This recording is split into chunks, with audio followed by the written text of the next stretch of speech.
Season 5 of The Score, the Team Roping Journal's podcast, where we cover the roping industry from top to bottom. This is where the Team Roping world talks. We talk through tough subjects, we talk big wins, and we talk real issues affecting the community. I'm your host and editor of the Team Roping Journal, Chelsea Schaefer.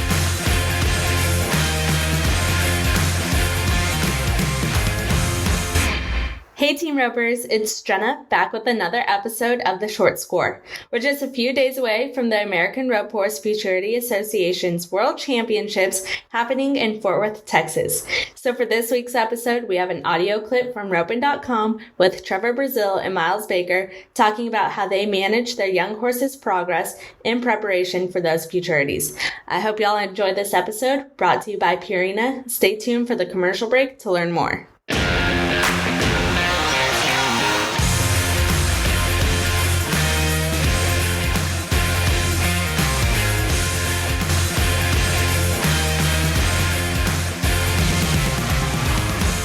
Hi, I'm Trevor Brazile, here with Miles Baker. Today we're going to talk to you about some horses we're getting ready for the futurity.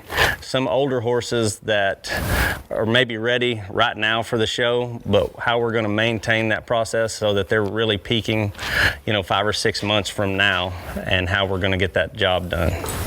Mainly showcasing these horses at the rope horse futurities.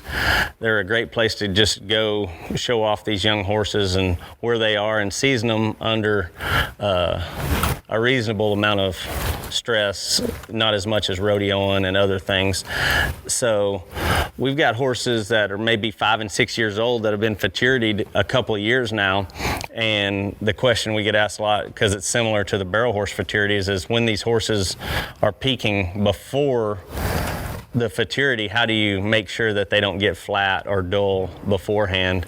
And for me, Greed and Firecracker are my two really solid horses right now that I'm showing. And so for me, it's just the little things, like try to just work on, not hammer on the stuff that they know the run, they know certain things, but like I'm going to be working on the little details, polishing in the box and just making them as calm as possible, and not making as many runs, because I want quality runs, not quantity at this point. I don't want to dull their footwork. I want them to be sharp when we get there. And I think if you do too many runs too long, that everything gets a touch duller. It can get real solid, but it can get real dull in the process. And that's what I try to stay away from.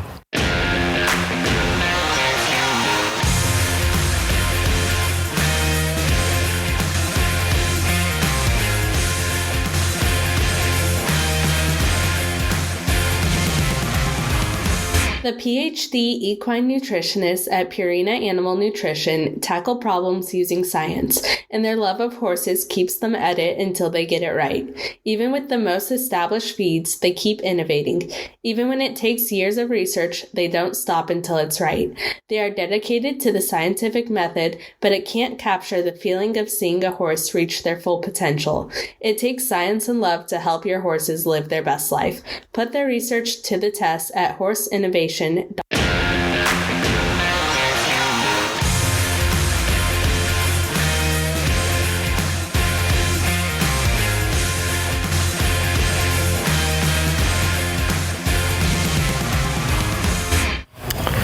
I think for me, and starting, what I want to focus on is that you can physically get a horse farther down the road a lot of times than they're mentally ready for. We can get them to do a lot of things by having them broke and putting the right buttons in them, but if you're not careful, you'll get what they can do physically, way out in front of what they can handle mentally. So Firecracker, for instance, Trevor let me take him to a few circuit rodeos, and he's a 5-year-old, that's done great at the futurities. It probably seems a little crazy to take him to those to actual rodeos and put the full amount of heat on him, but he's been just camped on the last year in a way that's made him mentally ready for it. He's been rode right. And with that being said, you've got to do everything within reason. We don't leave home with him for a month and take him to 10 or 15. Yeah.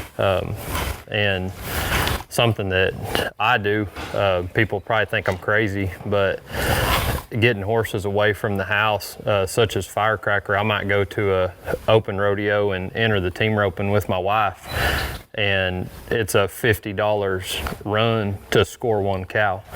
But if that's what it takes to get the horse, it's a cheap cost to keep them from going through a repetition where, horses are smart. We go home, we score, we act right, we leave the house and they put a barrier up in front of us, we're gone. And that's lack of discipline in riders. And so I think to sustain a horse, you've got to be willing to be disciplined enough to do what it takes to keep your horse right, even in situations like that. We are always getting ready for futurities, and it doesn't have to be just futurities. If you have a young horse and you're going to jackpots and trying to build him to that, when you know you have one coming up, I think the biggest help you can do for that horse is to not try to make him ready a month before you get somewhere. Our next futurity may be 45 days out.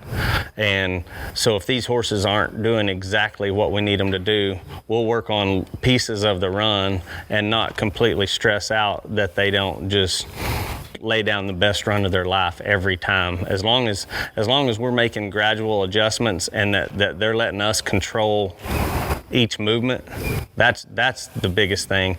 And then so we can start adding a little speed as necessary and building towards whatever event is coming up, whether it be a jackpot or a futurity, because that's when you need those horses peaking. You don't want them going here and then just be on the decline because you put, like Miles said earlier, you put so much stress on them physically that mentally they couldn't keep up with it.